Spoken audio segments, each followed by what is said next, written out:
What's the meaning of back heel?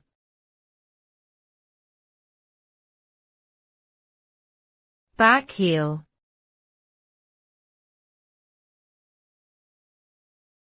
Back heel.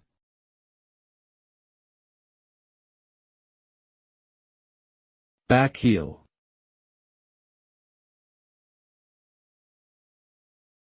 Back heel.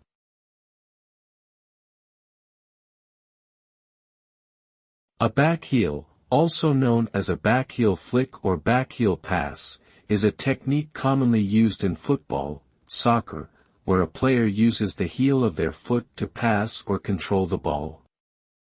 It is a type of trickery designed to deceive opponents and create scoring opportunities. The move involves flicking the ball backwards with the heel, often behind the player's own standing leg, and can be used for short passes, crosses or even shots on goal.